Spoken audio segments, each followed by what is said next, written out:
Stroking accurate notes while playing the oud is one of the essentials that shouldn't be in any way overlooked by the oud players. Therefore, to achieve the perfect tuning, we adjust the left hand and its fingers placement on the neck. But before the left hand or the fingers, it's very important to tune the oud optimally prior to the process of adjusting the left hand fingers. Hi, my name is Faddoul Saad and welcome to my YouTube channel in Oud Rundown series. In today's lesson, we are going to learn how to tune the oud. Let's get started.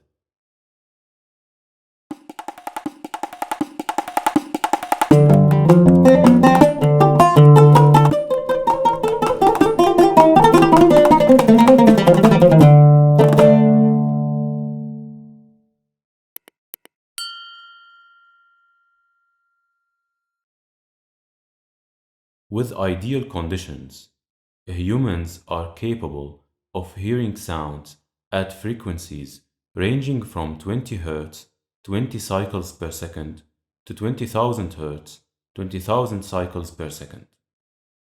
Sounds like when humans speak or sing, the sound of an airplane engine in the sky, the car's horn in the street, and of course, musical instruments. And the oud strings are tuned to specific frequencies. Thus, oud with FF tuning is tuned to the following frequencies. Starting from the bass string, F2, 87.3 Hz, A2, 110 Hz, D3, 146.8 Hz, G3, 196 Hz, C4, 261.6 Hz, F4, 349.2 Hz. You notice the numbers next to the strings names, F2, D3, C4. These numbers indicate a musical concept called octave, and I will explain it in the future. But for now, knowing each string frequency will be more than enough to tune the oud. Anyway, try to memorize the numbers next to the strings names. You might find a very small differences in the frequencies, depending on the device or application you are using. For example, G3 could be 195.9 instead of 196 Hz. These differences can be ignored. You can use any device or application you want, but make sure they show the frequencies, not just the notes names. Whether you are using the Latin or the Anglo-Saxon notes names, in some applications, you can always change in between these two. Or follow with me. C is Do, D is Re, E, Mi, F, Fa, G, Sol, A, La, and finally B is C. Let us talk about the pegs.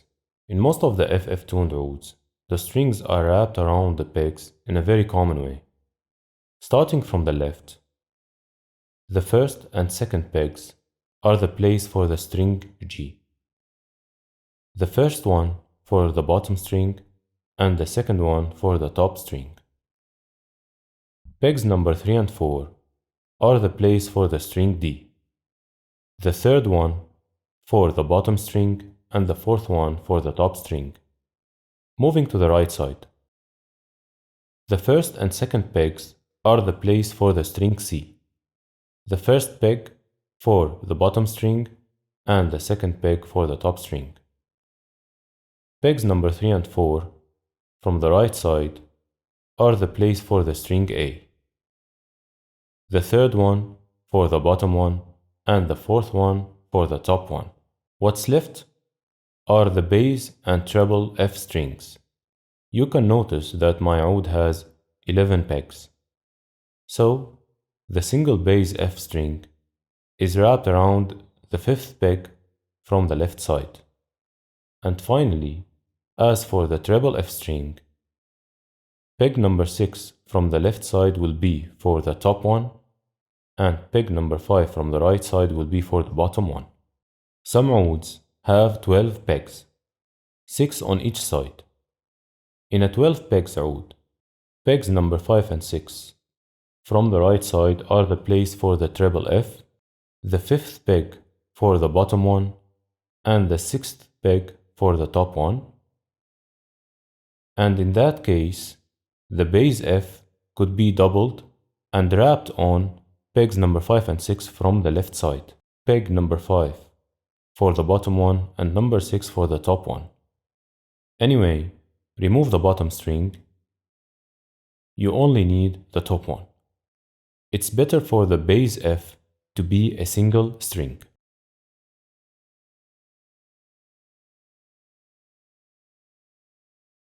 Pay attention for two important notes, so you don't wind up mistakenly snapping the oud strings while tuning.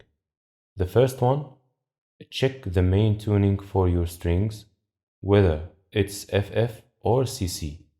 For instance, if it's CC and you are mistakenly trying to tune them to FF, you may damage the soundboard or break the strings.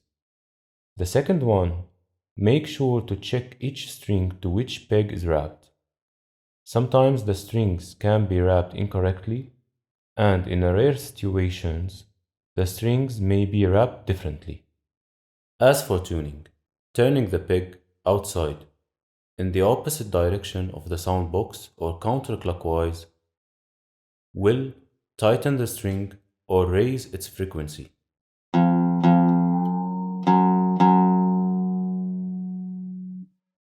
On the other hand, turning the peg inside in the direction of the sound box or clockwise will loosen up the string or lower its frequency.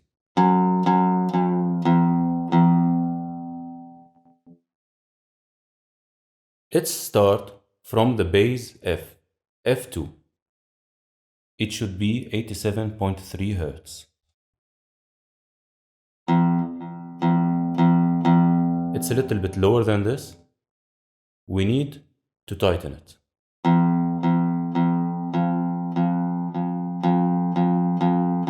Loosen it a bit.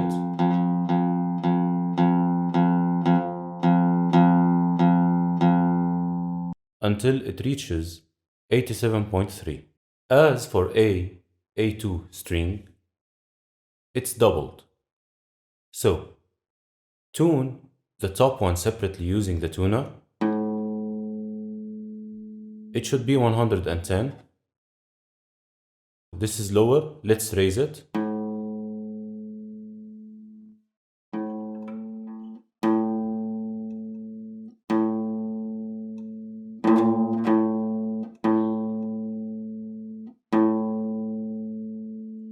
It's acceptable.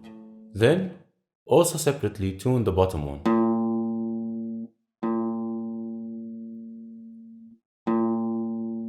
It's higher, let's lower it.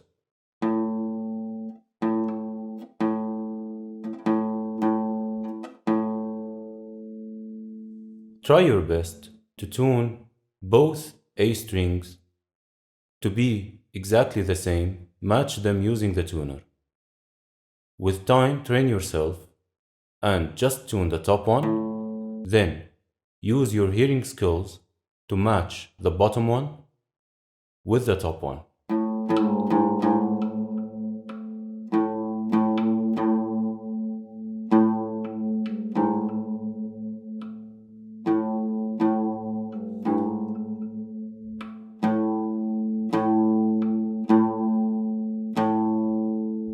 In this way. And now, D string, D3. It should be 146.8 Hz.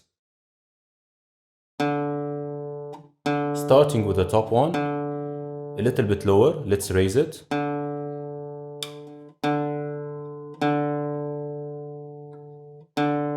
It's better now, let's do the other one. Also lower, let's raise it.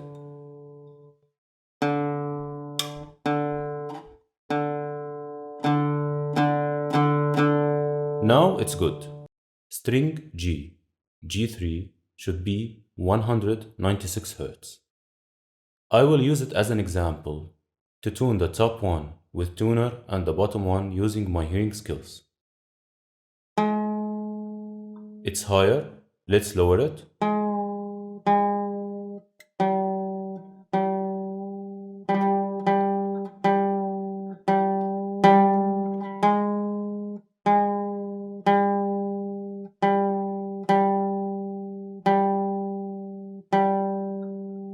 It's good now. I'm going to tune the bottom one using my ear.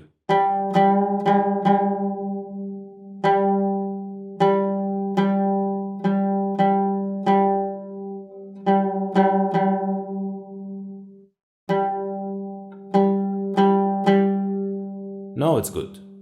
String C, C4, should be 261.6 Hz. I will do the same as string G. Tune the top one, then use my hearing skills to tune the bottom one, and match them to be exactly the same. Let's raise it.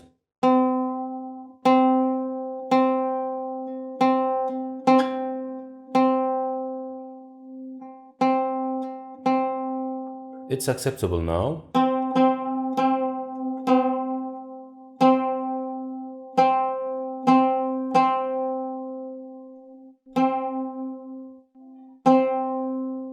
And now it's good. And finally, the triple F string F4, it should be 349.2 Hz. Please give it a try yourself and tell me in the comment section down below the results. I will be waiting for you. The first problem happens when the pegs are too hard to turn in either way. This makes tuning very frustrating and irritating, and you can solve this situation by dipping the pegs in a baby powder, then placing them in the peg box. This will make the pegs a little loose and easier to turn. A thin layer of powder, don't put too much. The second problem is the opposite of the first one, and happens when the pegs keep loosening up or sometimes dissembling from their holes. And this makes tuning very hard and nearly impossible. Follow with me to see the solution. We will take the bass F string as an example. Loosen up the peg, then push it all the way inside its hole, and start tighten it slowly while wrapping the string directly on the inside wall of the peg box where the peg enters.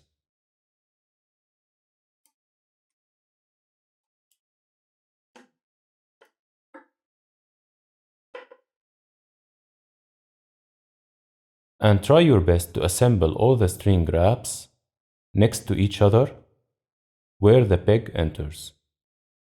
This will help you a lot with the problem. The third problem. Sometimes to reach the desirable frequency, we need to tighten or loosen the pegs with a very small amount. But when we try to tune it perfectly, the strings get stuck and maybe tighten or loosen more than what we need, either above or under the needed frequency. But fortunately, there is two solutions for this problem. The first is famous. Gently pull the string with this problem outside in this way,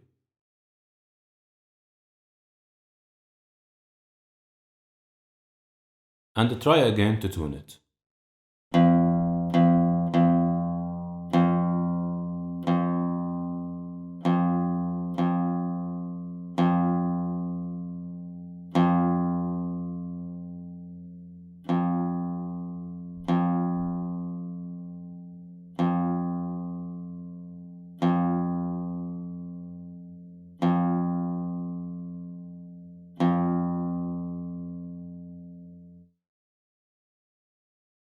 Good.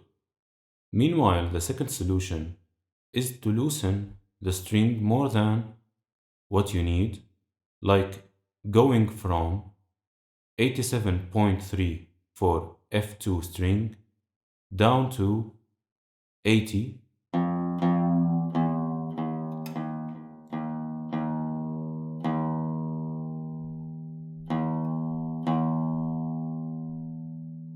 then tighten the string back to the correct frequency patiently and slowly.